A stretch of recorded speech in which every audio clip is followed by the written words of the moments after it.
Parliament is in session, लोग परेशान हैं। एफसीआरए क्या है? ये जो सरकार है भाजपा की है, ऐसा क्या कर रही है जिससे लोग इतने परेशान हो गए? पहले कोई परेशान नहीं हुआ था। But the government wants to know what are the dollars for, what are you using this for. पैसा जो आ रहा है एफसीआरए के थ्रू, जो मिशनरी के लिए आता है, XYZ के लिए आता है, उससे जो एसेट्स क्रिएट होंगे वो गवर्नमेंट ऑफ इंडिया अपने कंट्रोल में कर लेगी।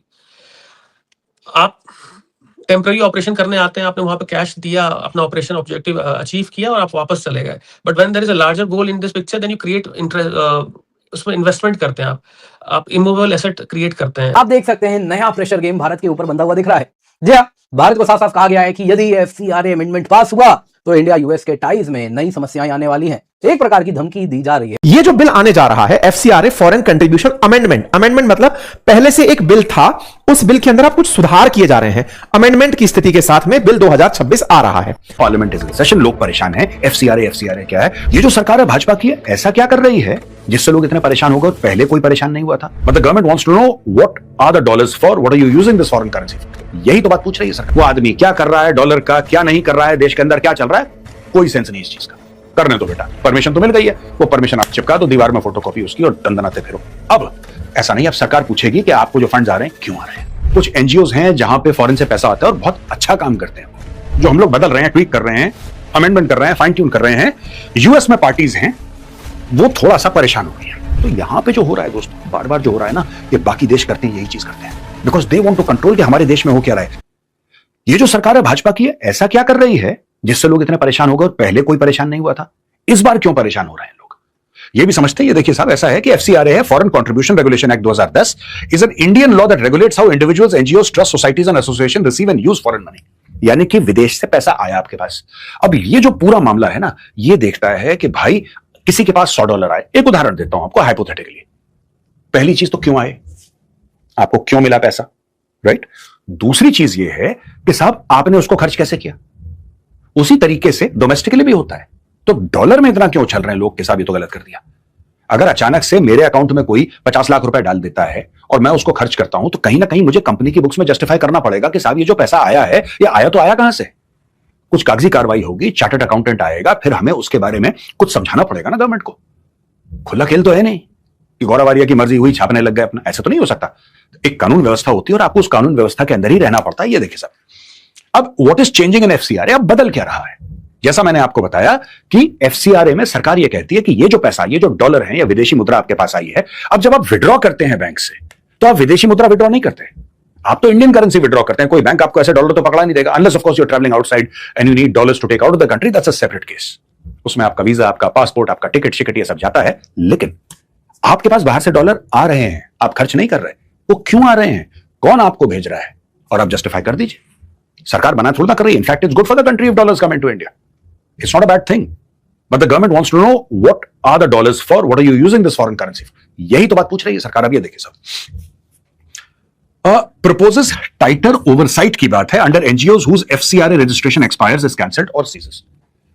अब मैंने एक एनजीओ खोला और मुझे मोटी फॉरेन फंडिंग मिली, मैंने जो करना है भारत के अंदर करा, जो मर्जी में दंदनाता फिरा, राइट? मैं आपको एक एग्जांपल देता हूं दोस्तों, मैं किसी का नाम नहीं लेना चाहता यहां पे क्योंकि ये ठीक बात नहीं है। पहाड़ी इलाका है, पहाड़ी इलाका है, कौन सा इलाका मैं नहीं कह सकता, कौन, मैं नहीं, आई डोंट नो। पहाड़ी इलाका है, मुश्किल इलाका है, वहां पे भारत को रेयर अर्थ मिलता है। और आप जानते हैं कि 60% रेयर अर्थ चाइना में मिलता है पूरी दुनिया का, और 90% रेयर अर्थ को प्रोसेस करता है चाइना। ये एक हाइपोथेटिकल एग्जांपल है, आप प्लीज ये मत सोचना कि मैं आपको कोई मैसेज कन्वे करना चाहता हूं। There is no message from my side, I am just giving an example. पहाड़ों का इलाका है, वहां पे भारत को रेयर अर्थ मिलता है, और भारत को जब रेयर अर्थ मिलता है वहां पे, तो भारत जाता है वहां पे रेयर अर्थ निकालने के लिए, क्योंकि भारत को अपनी सोसाइटी के लिए, अपनी इकोनॉमी के लिए वो रेयर अर्थ मटेरियल चाहिए। दूसरी चीज है कि चाइना का जितना कंट्रोल कम हो उतना बढ़िया है। अब वही चीज आप ये देख लीजिए कि अगर भारत में तेल मिलता है, आपको भारी मात्रा में तेल मिलता है, भारत तो लाखों, जिसको कहते हैं ना thousands and lakhs of crores every year, billions upon billions of dollars Bharat खर्च करता है, अरब देशों से तेल मंगाता है, ये मंगाता है, वो मंगाता है, आपको पता है, इसमें मोटा पैसा खर्च होता है। अब होता यह है कि साहब अगर भारत में तेल का भंडार मिल जाए, सॉलिड वाला, अभी भी है तेल भारत में लेकिन कम है बहुत, भारत में एक तेल का भंडार मिल जाए बहुत ज्यादा, मतलब आप ये सोच लीजिए कि इंडिया में बिल्कुल बहुत ही ज्यादा तेल मिल गया, तेल का समंदर है वहां पे। अब अचानक उससे होगा क्या? अचानक लोग ये बोलना शुरू कर देंगे कि ये गलत है, आप यहां से तेल नहीं निकाल सकते। अगर आप यहां से तेल निकाल लेंगे तो वातावरण खराब होगा, विच इज करेक्ट, वातावरण थोड़ा बहुत खराब होगा। लेकिन ये लोग बोलेंगे कि नहीं हम धरना करेंगे या अनशन करेंगे, ये प्रेशर टैक्टिक्स होती हैं सरकार। पैसा जो आ रहा है एफसीआरए के थ्रू, जो मशीनरी के लिए आता है, XYZ के लिए आता है, उससे जो एसेट्स क्रिएट होंगे वो गवर्नमेंट ऑफ इंडिया अपने कंट्रोल में कर लेगी। आप टेम्पररी ऑपरेशन करने आते हैं, आपने वहां पे कैश दिया, अपना ऑपरेशन ऑब्जेक्टिव अचीव किया और आप वापस चले गए। But when there is a larger goal in this picture, then you create उसमें इन्वेस्टमेंट करते हैं, आप इमूवेबल एसेट क्रिएट करते हैं, उसमें आप अपना एक सीरीज ऑफ ऑफिसर्स बैठाते हैं, एक ट्रस्ट बनाते हैं, एक बॉडी बनाते हैं जो उस पूरे बॉडी को केयर करेगी। But under the new rule government of India उसको अपने अंडर ले लेगी, अगर उनको समझ आता है कि ये गलत चीज के लिए यूज किया जा रहा है दिस एंटायर इन्वेस्टमेंट, तो इनको उससे बहुत दिक्कत हो रही है। अच्छा, आप ये देखिए कि अगेन आई एम सेइंग कि हम लोग को इसको मिशनरी वाले एंगल से सिर्फ नहीं देखना चाहिए। You go back, you look into Israel, you look into UK, you look into France, at least 8 to 9 countries since 2014 have made their anti जो फॉरेन फंडिंग का जो लॉज होते हैं उनको बहुत स्ट्रॉन्ग किया इन्होंने। तो इंडिया इज नॉट कि अचानक से उठ के इंडिया ने स्टार्ट कर दिया है। उन कंट्रीज को भी दिख रहा था कि फॉरेन फंडिंग आ रही है उनके कंट्री में और रेजिम चेंज ऑपरेशन हो रहा है। तो ग्लोबल मैगजीन्स में इंडिया क्रिटिसाइज हो रहा है एफसीआरए को लेके कि फॉरेन फंडिंग रुकना चाहती है, सिविल सोसाइटी को डिसेबल करना चाहती है, वीकन करना चाहती है गवर्नमेंट। बट आप देखिए बाकी वेस्टर्न कंट्रीज में भी सेम चीज हो रहा है। सेम चीज इन द सेंस कि लॉ को स्ट्रेंथन किया जा रहा है। अनअकाउंटेड मनी आप इंडिया या किसी कंट्री में लाके उसको मिसयूज करोगे तो वो ठीक नहीं है। एंड दिस इज नॉट कि ये मोदी गवर्नमेंट है तो 10 साल बाद मानी कांग्रेस गवर्नमेंट आएगी तो सेम चीज उनपे भी तो एप्लीकेबल होगा। आपको लॉन्ग टर्म देखना पड़ेगा ना। तो गवर्नमेंट प्रेशर में थी, लास्ट पार्लियामेंट सेशन में ही इंट्रोड्यूस कर देती थी, बट वो प्रेशर में आ गई। आई डोंट नो क्या रीजन रहा। Now they are trying to bring it again. Let's hope कि इस बार प्रेशर में नहीं आए। Within the intelligence community also people are very hopeful कि इस एटलीस्ट इस चीज को ले आएंगे लोग। प्रेशर तो है नहीं लाने का।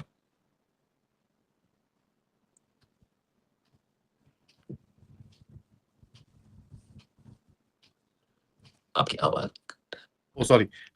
Pressure तो दिख रहा है because with something like this, the entire ecosystem will take such a jolt. It's not funny. ये मतलब this will be a body blow, यार. Absolutely. It will be a body blow. There is no question. तो government will also tread its steps very carefully. And I think I agree with you जो आपने शुरू में बोला था कि इसमें वो ज्यादा कुछ करने नहीं वाले. They unless वो last 1 या 2 दिन में लाएंगे ठा and finished. It will just be, they will not leave it for long discussions and all that stuff. Also they won't do that. No, it's not going to be. Finally एक चीज when you look at this whole protest and इसके बारे में अभी जो civil society and of course जो crackdown चल रहा है, what is the feeling right now आपके हिसाब से? Because one of the biggest things that you're seeing here is the civil society is not backing down. ठीक है? They are not. They're not. People are saying enough. We've had enough. ये चीज नहीं होगी यहाँ पर दोबारा. तो we will create a cost. अब वो लोग कर रहे हैं, government can't say anything ना. Everybody has a right to use the law. Plus जो गवर्नमेंट का क्रैकडाउन चल रहा है, 2700 FIR सुप्रीम कोर्ट में बोला भाग जाओ यहाँ से, we not ready doing anything about it. The foreign bots, social media, ये वो everything is just there is just so much happening right now. So what's the feeling right now and करना क्या है? What is the end goal? A couple of things as I said कि the mindset is कि अब इस level का protest Delhi में नहीं होना चाहिए और नहीं होने दिया जाएगा। To ensure that they are working on the background, they have started analysing foreign funding of certain individuals, certain groups which जो बैकग्राउंड में काम कर रहे थे, जो कुछ PR कंपनीज हैं, they had reached out to me also to clarify कि आप बताओ, हम लोग उसमें हमारा नाम नहीं था, बट ठीक है गवर्नमेंट उसमें अपना कर रही है। तो government is on the right path right now. उन्होंने उस चीज को डिफ्यूज कर दिया, वो खत्म हो गया chapter. Now they have gone कि अब इसके पीछे कौन कौन था, किसने किस लेवल पे कंट्रीब्यूट किया कि ये चीज रिपीट ना हो। एफसीआरए अमेंडमेंट बिल हो सकता है इस हफ्ते पास हो जाए, लेकिन उसके पहले एडी चोटी की जोर अगर आप देखें तो अमेरिका की ओर से लगाई जा रही है, जिसमें आप देख सकते हैं नया प्रेशर गेम भारत के ऊपर बंधा हुआ दिख रहा है। जी हाँ, भारत को साफ साफ कहा गया है कि यदि एफसीआरए अमेंडमेंट पास हुआ तो इंडिया यूएस के टाइज में नई समस्याएं आने वाली हैं। एक प्रकार की धमकी दी जा रही है। और इतना ही नहीं, एफसीआरए बिल जिसमें कहीं भी किसी धर्म मजहब का नाम नहीं है, वो एफसीआरए बिल जो कहीं से भी किसी पर्टिकुलर रिलीजन, मेजॉरिटी, माइनॉरिटी कहीं से पॉइंट आउट ही नहीं करता है, उस एफसीआरए बिल को जो कि पूर्ण रूप से सेक्युलर है, उसको क्रिश्चियन विरोधी बताया जा रहा है कि ये क्रिश्चियनिटी पर हमला कर रहा है भारत। इस प्रकार की दोस्तों वाहियात बातें यदि आप देखें तो अमेरिका की ओर से आ रही हैं। और जो क्रिश्चियन लॉ मेकर्स हैं, क्रिश्चियन कॉज ग्रुप को सपोर्ट करने वाले लॉ मेकर्स हैं, वो इस प्रकार का कॉकस बना चुके हैं। और यूएस कांग्रेसमैन ने भारत को चेतावनी दी है कि इंडिया यूएस टाइज इफेक्ट हो रहा है। ये जो नया एफसीआरए अमेंडमेंट है, ये क्रिश्चियनिटी पर हमला है। जी हां, आप देख सकते हैं रिपब्लिकन राइली एम मूर, उन्होंने लिखा है कि एफसीआरए अमेंडमेंट जो हो रहा है, इसके साथ चर्चेस का जो प्रॉपर्टी है वो सरकार ले लेगी। इसके सिवा ये क्रिश्चियंस पर हमला है। आप देख सकते हैं। तो क्या एग्जैक्टली ये कह रहे हैं उसको जानेंगे। साथ ही साथ क्या इस अमेंडमेंट में ऐसा है जिस वजह से इतना ज्यादा अमेरिकन मिशनरी नेटवर्क्स अगर आप देखें तो प्रताड़ित हो रहे हैं? क्यों ऐसा लग रहा है? आप देख सकते हैं काफी ज्यादा यूएस से प्रोटेस्ट हो रहा है एफसीआर अमेंडमेंट के खिलाफ। वैसे ही आप देख सकते हैं लॉ मेकर्स, क्या डेमोक्रेट्स क्या रिपब्लिकन, सभी यूनाइटेड हैं। तो कहीं ना कहीं ये एफसीआर अमेंडमेंट का बहुत ज्यादा विरोध यूएस की ओर से हो रहा है। तो आखिरकार ये यूएस मिशनरी नेटवर्क क्यों इतने ज्यादा प्रभावित हो रहे हैं? तो क्या पिछले 40 से 50 सालों में ऐसा हुआ है जिससे यूएस मिशनरी नेटवर्क इतने प्रभावित है? क्यों वो इतने डरे हुए, इतने सहमे हुए हैं, उसको भी जानेंगे। साथ ही साथ दोस्तों यहां पे एक केस स्टडी भी आपको दिखाऊंगा कि कैसे एफसीआरए को हमने टाइमली अमेंड नहीं किया, जो अब तक अमेंड नहीं हुआ है उस वजह से कैसे लूपहोल बन रहा है, और किस प्रकार से आपको एक एग्जाम्पल के साथ हम एक एनजीओ की बात करेंगे कि वो कैसे आज सारा करप्शन सब कुछ करने के बाद आज वापस पूरे भारत में रन हो रहा है, जस्ट बिकॉज ये अमेंडमेंट सही समय पे नहीं हुआ। रिपब्लिकन कांग्रेसमैन राइली मूर ने कहा कि देखिए इंडिया का एफसीआर अमेंडमेंट बिल एक अटैक है क्रिश्चियंस के ऊपर, बायलैटरल टाइज इससे प्रभावित हो जाएंगे इंडिया यूएस के यदि भारत ने इसे पास कर दिया। और अगर आप देखें तो ये कोऑर्डिनेटेड अटैक कंटीन्यूअसली हो रहा है। पिछले 5 महीनों में यूएस का कंटीन्यूअस प्रेशर कैंपेन भारत के ऊपर दिख रहा है। यूएस सेनेट के फॉरेन रिलेशंस कमेटी के चेयरमैन जिम रिश ने कहा कि देखिए जो इंडिया कर रहा है एफसीआर अमेंडमेंट ये गलत है। उन्होंने अगर आप देखें तो secretary of state Marco Rubio को भी कहीं ना कहीं कहा जब आप भारत जा रहे हैं तो एफसीआर अमेंडमेंट पर चर्चा कीजिएगा। मार्को रूबियो अगर आप देखें तो सबसे पहले भारत आते ही कहां पर लैंड हुए? कोलकाता गए, मदर टेरेसा की जो चैरिटी है उनसे मिलने गए। मदर टेरेसा की जो चैरिटी है ये वही चैरिटी है जिनका भी एफसीआरए कुछ समय के लिए सस्पेंड किया गया था, लेकिन बाद में बहुत ज्यादा इंटरनेशनल ह्यू एंड क्राई होता है, फिर रिस्टोर कर दिया जाता है। तो यहां पे दोस्तों जानने वाली बात है कि आखिरकार यूएस क्यों पैनिक कर रहा है, ग्लोबल मिशनरी नेटवर्क्स क्यों रैटल्ड है इस अमेंडमेंट से, क्या एग्जैक्टली यहां पे, उसको हम जानेंगे। लेकिन सबसे पहले जरा जानते हैं राइली मूर ने क्या कहा है, जरा पढ़िए। यहां पे भारत में क्रिश्चियन सेंट थॉमस के समय से हैं और तब से मालाबार कोस्ट वो आए थे और लॉर्ड जीसस के रिजरेक्शन के बाद से हैं, यानी करीबन पिछले 2000 सालों से भारत में क्रिश्चियंस हैं। इतना पुराना क्रिश्चियन इतिहास है भारत का, लेकिन फिर भी parliament foreign contribution regulation amendment rules को अमेंड कर रहा है जिससे गवर्नमेंट चर्चेज रिलीजियस चैरिटीज को ले सकती है। ये क्लियर अटैक है क्रिश्चियंस के खिलाफ। यदि ये बिल प्रोसीड किया तो ये मेजर कंसर्न होगा भारत यूएस के संबंधों में। जी हाँ, अटैक ऑन क्रिश्चियनिटी ये कह रहे हैं। दोस्तों ये कौन है आपको बता देता हूं, ये वेस्ट वर्जीनिया से आते हैं, रिपब्लिकन है, ट्रंप के खास बताए जाते हैं। इन्होंने अपना पूरा का पूरा वोट बैंक ही बिल्ड किया है ग्लोबल क्रिश्चियन परसिक्यूशन कॉज पर, जिसमें ट्रंप ने इन्हीं को डेजिग्नेट किया था। और जब आपको याद होगा वो नाइजीरिया में इस्लामिक मिलिटेंट्स जो क्रिश्चियंस को सो कॉल्ड मार रहे थे टारगेटेड तरीके से, हालांकि नाइजीरिया की सरकार मना कर रही थी, लेकिन वो कॉज को यही आगे बढ़ाए थे। ट्रंप के गो टू पर्सन है। ये जो बिल आने जा रहा है FCRA foreign contribution amendment, amendment मतलब पहले से एक बिल था, उस बिल के अंदर आप कुछ सुधार किए जा रहे हैं। अमेंडमेंट की स्थिति के साथ में बिल 2026 आ रहा है। अब ये एफसीआरए होता क्या है? फॉरेन कंट्रीब्यूशन रेगुलेशन एक्ट, यानी कि भारत में कोई व्यक्ति संगठन द्वारा प्राप्त विदेशी दान, धन और संपत्ति को कंट्रोल करने वाला अधिनियम। इसके तहत बस ध्यान यह रखा जाता है कि देश में आ रहा विदेशी योगदान भारत की संप्रभुता, आंतरिक सुरक्षा, इन किसी भी चीजों को प्रभावित ना करे। एफसीआरए एक्ट का जो असल उद्देश्य है वो यही कि विदेशी धन तो आए लेकिन उसमें प्रॉपर ट्रांसपेरेंसी हो, देश की सॉवरेनिटी का यानी संप्रभुता का उसमें ख्याल हो और डेमोक्रेटिक तरीके से अकाउंटेबिलिटी लाई जाए। अब ये विदेशी चंदा आता कहां से है, होता क्या है? तो कई बार विदेशों की सरकारें, विदेशी कंपनियां, विदेशी कई ट्रस्ट, अंतरराष्ट्रीय संगठन, विदेश में रहने वाले किसी व्यक्ति वो अपना पैसा, सामान या सिक्योरिटी, आर्थिक सहायता के रूप में जब डोनेट कर रहे होते हैं तो उसे विदेशी अंशदान कहते हैं। इसके तहत कौन कौन ले सकता है पैसा?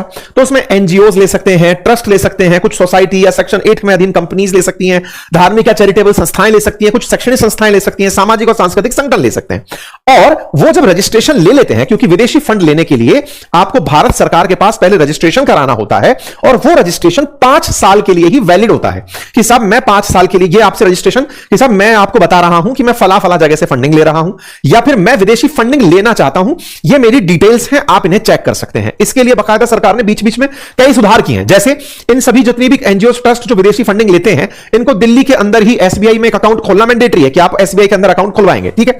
एनीवे, तो फिर ये वाली चीज 5 साल में मैंडेटरी होता है। अब कौन नहीं ले सकता? तो उसमें कोई सांसद या विधायक फंडिंग नहीं ले सकता, चुनाव लड़ने वाला कोई उम्मीदवार नहीं ले सकता, कोई राजनीतिक दल नहीं ले सकता, कोई न्यायाधीश नहीं ले सकता, सरकारी कर्मचारी नहीं ले सकता, चुनाव आयुक्त नहीं ले सकता, इवन समाचार या न्यूज चैनल्स जो चल रहे हैं या करंट अफेयर्स की जो जानकारी दे रहे हैं उसके भी मालिक या संपादक वो भी इस तरह का पैसा नहीं ले सकते। क्यों नहीं ले सकते? क्योंकि हो सकता है कि आपको फंडिंग देकर के देश में माहौल बदलने का प्रयास करवाया जा रहा हो।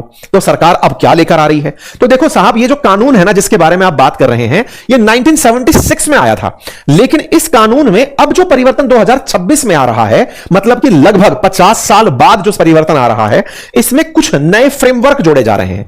आसान भाषा में कहूं तो 3 बड़ी चीजें इस बार सरकार लेकर आ रही है। नंबर 1 कि आप 5 साल बाद अगर अपना रिन्यू नहीं करवा पाए रजिस्ट्रेशन, तो ऐसे में जो एसेट बनाए हैं, जो संपत्ति बनाई है आपने इस धन से, वो किसी डेजिग्नेटेड अथॉरिटी को दे दी जाएंगी। आसान भाषा में और कहूं तो आपने अगर फंडिंग से कोई बहुत बड़ा अस्पताल बना लिया, या कोई आपने मंदिर बना लिया, या चर्च बना ली, या कोई भी आपने समाज कल्याण के लिए चीज बनाई, अगर आपने उस फंडिंग का ब्यौरा नहीं दिया, अगले 5 साल में अपडेट नहीं कराया, तो वो उठ करके डेजिग्नेटेड अथॉरिटी जो सरकार ने बनाई होगी अकॉर्डिंग टू लॉ, उसके अधीन चला जाएगा। नंबर 2 हां, लेकिन अगर आप रिन्यू करा लेते हैं तो फिर से वापस आपके पास आ जाएगा, यह भी प्रावधान है। नंबर 2 आपके मतलब जहां पर एनजीओ चला रहे हैं आप, उसमें कंट्रीब्यूशन के लिए जब फंडिंग आ रही है, आपके पास कोई भी विदेशी नागरिक उस फंड को हैंडल नहीं करेगा। मतलब देश में कोई विदेशी नागरिक आसान भाषा में नौकरी नहीं करेगा। दूसरा पॉइंट इसके अंदर यह रखा गया है। ये 2 मेजर पॉइंट यहां पर रखे गए हैं, जिनको ध्यान में रखते हुए सरकार इस बात को बहुत तेजी से लेकर आगे बढ़ रही है। ठीक है, आगे इसके अंदर मतलब कुछ इस तरह के प्रावधान जोड़ने का प्रयास किया गया है कि अगर आपके साथ कोई भी मतलब इस तरह की हरकत होती है कि आपके पास विदेशी अंशदान आ रहा है, तो आपको उसको रेगुलेटेड तरीके से लेकर चलना है। अमेरिका में ट्रंप की पार्टी के एक एमपी हैं, रिले मोए, उन्होंने भारत के एफसीआर यानी फॉरेन कंट्रीब्यूशन रेगुलेशन एक्ट के नए अमेंडमेंट बिल पर बड़ा सवाल उठाया। उन्होंने इसे सीधे तौर पर क्रिश्चियन कम्युनिटी से जोड़ दिया और यहां तक बोल दिया है कि इसे इंडिया यूएस के रिश्तों पर असर पड़ सकता है। अब चक्कर यह है कि इस नए बिल में सरकार ने रूल रखा है, अगर किसी एनजीओ, ट्रस्ट या चैरिटी का एफसीआर लाइसेंस कैंसिल हो जाता है या एक्सपायर हो जाता है, तो उनके पास जो फॉरेन फंडिंग से बनी प्रॉपर्टी या एसेट है, उन्हें सरकार अपने कब्जे में ले। बिल में यह भी कहा गया कि अगर वो कोई पीरियड प्लेस है तो उसकी रिलीजियस आइडेंटिफाई बचाई जाए। लेकिन अमेरिकन एमपी और कुछ क्रिश्चियन ग्रुप को लग रहा है कि इसे इंडिया में चर्चों और क्रिश्चियन इंस्टीट्यूशन की फंडिंग और प्रॉपर्टीज पर खतरा आ जाएगा। दूसरी तरफ इंडिया की तरफ से भी इस पर पलटवार आ गया है। बीएसपी जैसे संगठनों ने साफ कह दिया है कि ये कानून किसी धर्म पर हमला नहीं है, बल्कि उन लोगों पर लगाम लगाने के लिए है जो फॉरेन पैसों का इस्तेमाल एंटी इंडिया एक्टिविटी या इलीगल कन्वर्जेशन के लिए करते हैं। इंडिया की सीधी बात यह है कि देश की सिक्योरिटी या सॉवरेनिटी से कोई समझौता नहीं होगा। बाहर से आने वाले हर एक पैसे का हिसाब साफ होना चाहिए।